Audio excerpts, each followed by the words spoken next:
We felt that this is the moment to tell the story with Ciri. She's been through a lot. She has a strong moral compass, I would say, and she can use these emotions to act.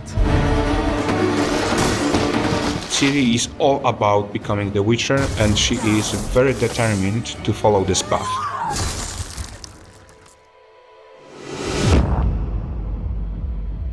At the very first meeting with CDPR, I saw how much you want to ground this story in the past, at the same time giving a start to a new saga. We were thinking in this story that Mione and Ciri are a little bit mirrors of each other. The traditions of Stromford essentially mean that Mione has to be sacrificed. That's her destiny, and she accepted that destiny.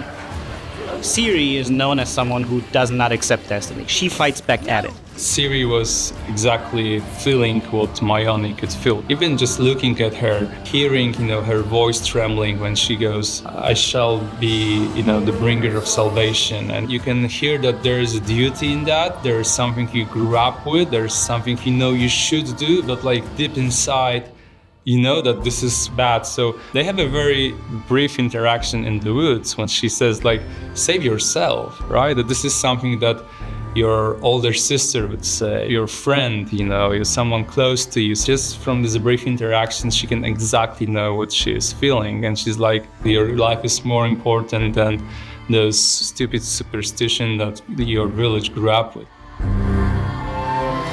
One of the really important things was for the viewers to feel as Ciri would feel, so you could see how the story unfolds together with her and get the same emotional flow as she would get as she was trying to fix the issue of the village. The way she kills the monster, the way she reacts to the people killing Mione, it's different than what Geralt would do. She lives through these emotions, she's connected with herself. So all we wanted, for her to go to the woods, to go to the god. We always try to walk around Slavic style and be coherent with Sapkowski's book. I believe the style for characters, faces, hairstyles, you can find this kind of faces somewhere in the villages there and there. That's why it's very important to see the range of possibilities in the whole Central Europe. Just the ambiguity of the whole story itself, I think it also plays very much to the way Sapkowski was crafting his Witcher stories. And it's also very in our Eastern European mentality that those shades of gray everywhere and not clear choices and the famous lesser evil. It was a huge project. From the beginning, from the story that we created with our director and with CDPR team, and then the huge mock-up session. It lasted for 14 days. A lot of people were engaged, and I'm pretty sure that it wouldn't be this amazing if we hadn't had such an amazing crew.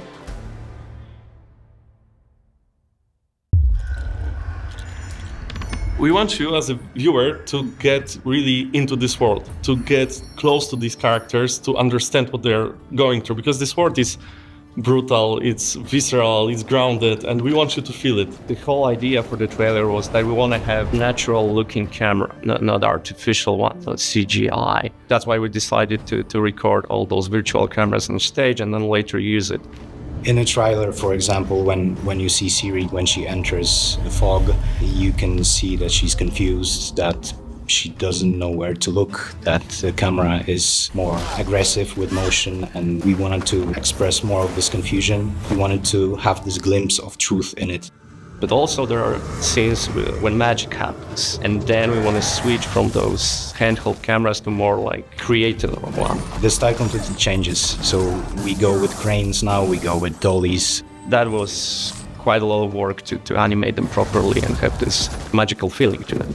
And they are no longer handheld, they are all created by the animators. There are these nuances that we really want to take care of and to make it feel really like a movie. We organized 3 shooting days with rented movie gear. We had lenses that we picked before. and we gather lots and lots of shots with different features on it, like distortions, lens flares, bloom, how the bokeh behaves. Based on that, we could really create digital representation of those lenses, gathering all those features so we can really have something unique, and I'm pretty glad about it because this was something I think pretty extraordinary in a gaming engine.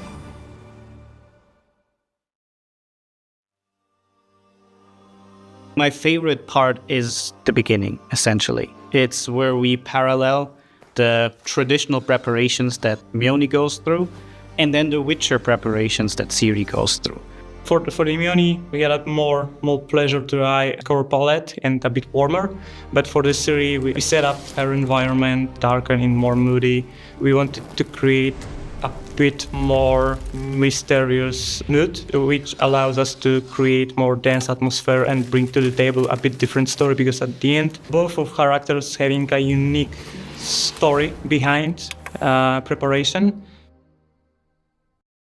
Ciri is watching Jivan saying goodbye to Mjolnir, saying about destiny, saying that she was kind of born almost, meant to make it, right, kind of save them.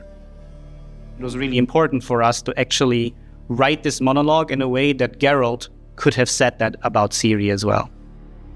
Dearest daughter, I've watched ye grow from a devilishly curious child into a remarkable young lass with much grace, wisdom, and kindness. That makes me emotional because this is also something that she was fighting her entire life. Almost all the time, someone wanted something from her.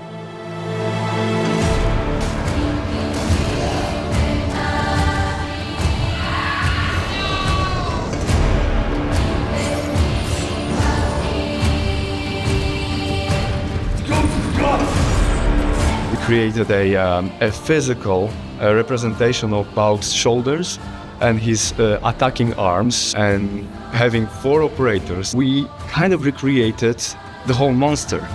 On the screen, we saw in real time a moving Bauk. We created Witcher-style sequence, just practice it a couple times. We practiced how to move the Bauk, how to synchronize, and it worked beautifully.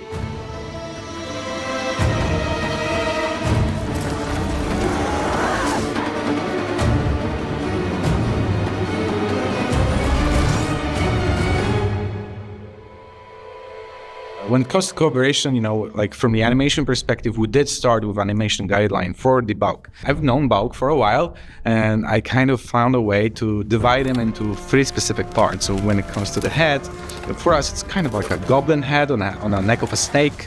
The front arms are as similar to jaguar as possible, while the pincers are literally scorpion claws, and the tail and the back legs are literally dinosaur. And because of that, we're able to actually create this kind of animation Bible for the Bauk. And then it kind of allowed us to really quickly build this common language to make sure that what we animate at CD Projekt is actually as close as possible to what you see in the trailer. Journey with Unreal Engine was wonderful. We were able to have much more tries and instant preview and much more iterations to get to the proper final result. She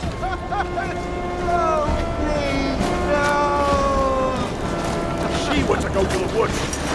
The chosen one. His tradition.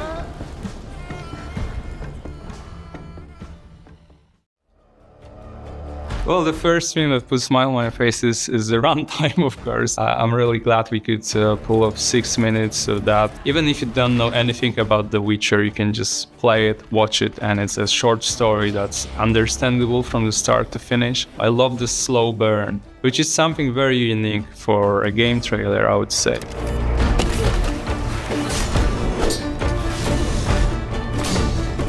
Every movie that we do, our goal is to have the best knowledge of the IP, to stay true to the IP, to understand the vision of the developers, also the purpose of the asset that we're creating. Knowing the Witcher universe inside out is a key to do something that feels equally original as well as true to its foundation. This trailer is an adaptation of a story that we actually want to tell in the game. We're not going to give you a black or white situation. We expect you to consider some situations, make some tough choices, and as an example, that situation that may happen after the trailer is over is such a tough choice. Gods? There are no gods here. There are only monsters.